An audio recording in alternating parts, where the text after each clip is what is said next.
بسم اللہ الرحمن الرحیم۔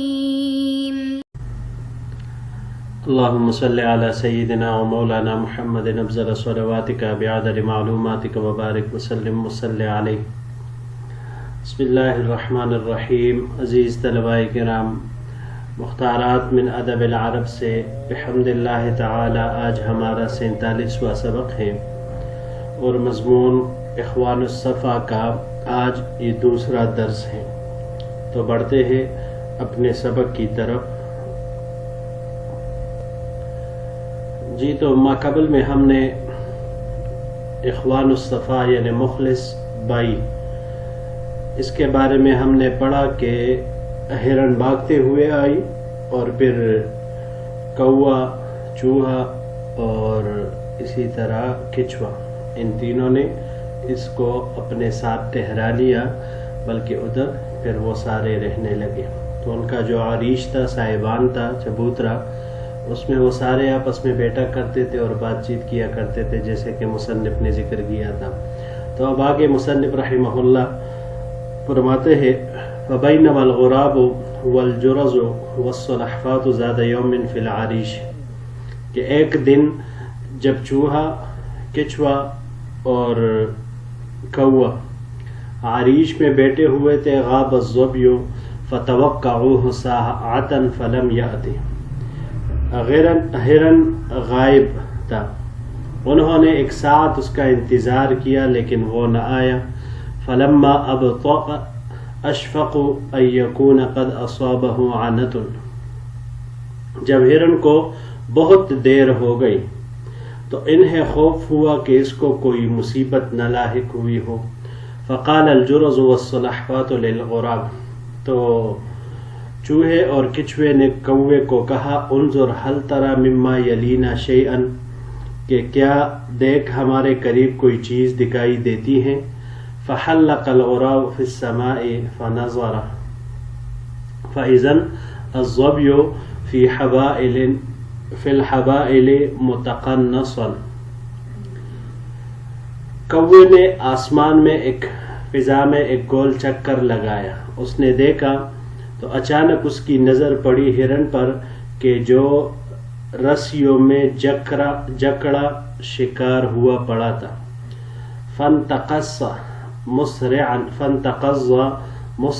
فأخبرهما بذلك، چنانچہ وہ جلدی سے واپس پلٹا اور ان دونوں کو اس واقعے کی اطلاع دی، یعنی چوہے اور کچھوے کو۔ فقالت السلحفاة والغراب للجرز، تو کچھوے اور کوے نے چوہے کو کہا هذا امر لا يرجى فيه غيرك فأغث أخاك، کہ یہ ایسا معاملہ ہے جس میں تیرے علاوہ کسی اور سے اس کے حل کرنے کی امید نہیں کی جا سکتی۔ فأغث أخاك، چنانچہ اپنے بھائی کی مدد کرو۔ فسعى الجرز مسرعا فأتى الظبي فقال له، بس چوہا تیزی کے ساتھ یا جلدی سے دوڑ کر ہرن کے پاس آیا اور اسے کہا، کیا کہا؟ یہ اگلے سلائیڈ میں آ رہا ہے جی۔ اچھا جی، یہاں پر یہ ایک ہی لفظ ہے عانت، قد اصابہ عانت، عانتا یعنت عانتن، یہ باب سمعہ سے یہاں پر استعمال ہوا ہے دشواری میں پڑھنے کے، اس معنی میں یہ آتا ہے۔ اور عنت یعنت تعنیتن باب تفعیل سے سختی کرنے کے معنی میں آتے ہیں، یا کسی پر کوئی ایسی چیز لازم کرنا کہ جس کا ادا کرنا اس کے بس میں نہ ہو، دشوار ہو، تو اس کو کہا جاتا ہے۔ اور اس کو باب تفاعل سے بھی لے سکتے ہیں، تعنت یتعنت تعنتن، تکلیف پہنچانا، اس معنی میں یہ آتا ہے جی۔ تو بڑھتے ہیں اگلے سلائیڈ کی طرف۔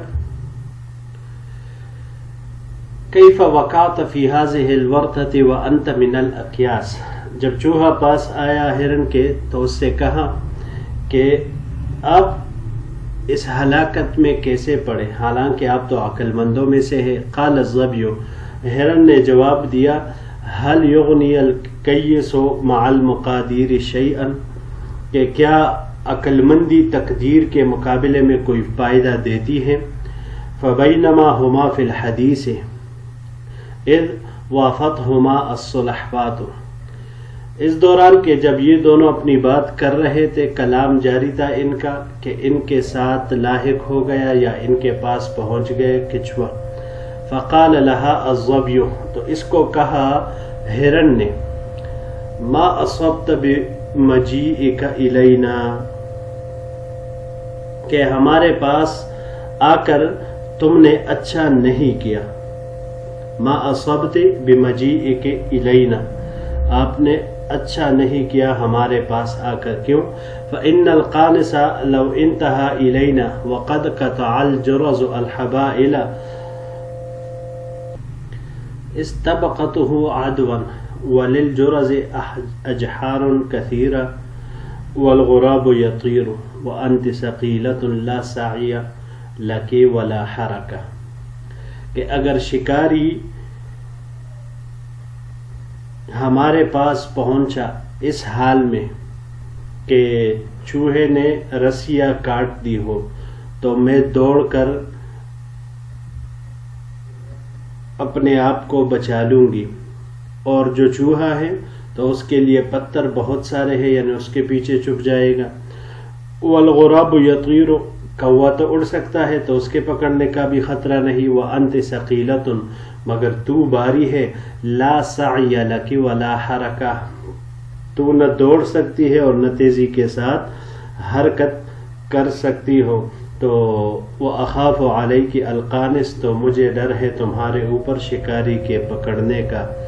قالت، کچھوے نے کہا، لا عیش مع فراق الاحبت وَإِذَا فَارَقَ الْأَلِيفُ أَلِيفَهُ،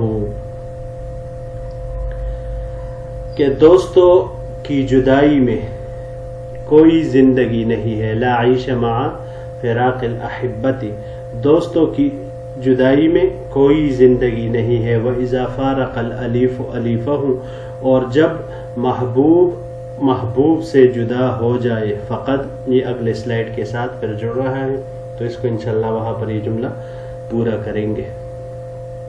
جی یہاں پر بھی یہ ایک لفظ ہے الورطہ۔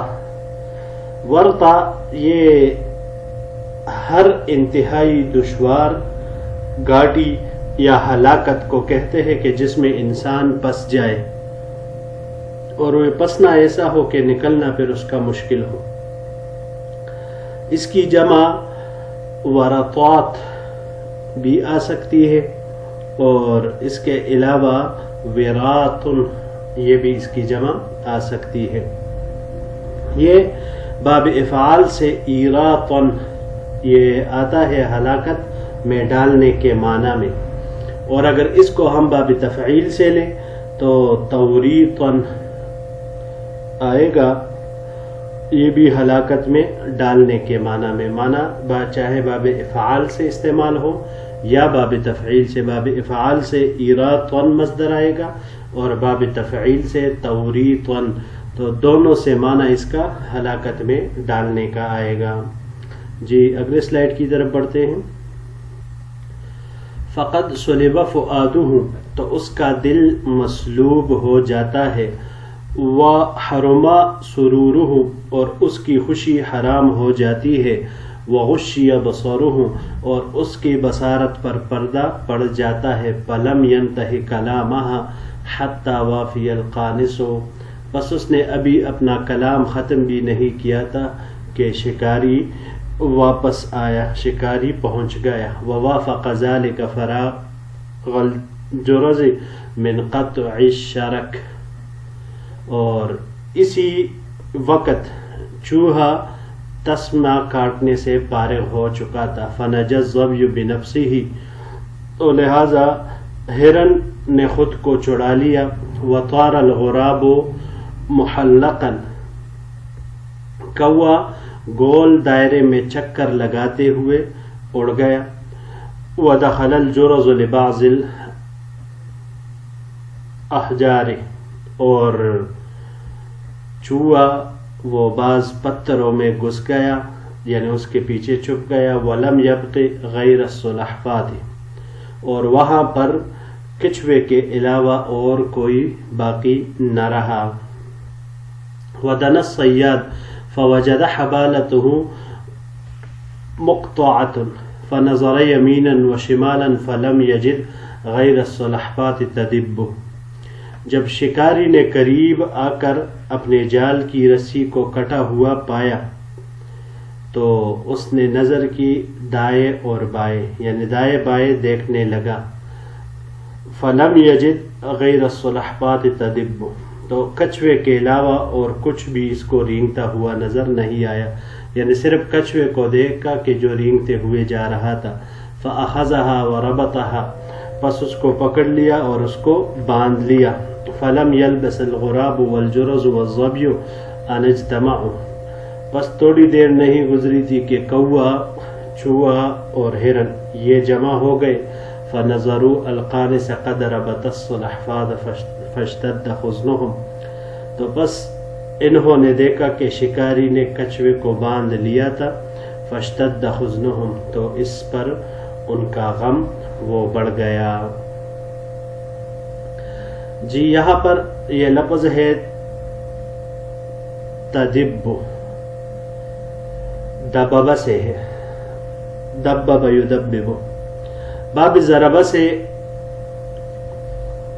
دب یدب دبن و دبیبن، دونوں طرح کے مصدر اس کے استعمال ہو سکتے ہیں. یہاں پر بھی یہ باب ضرب سے آیا ہے، رینگنے کے معنی میں یہ آتا ہے.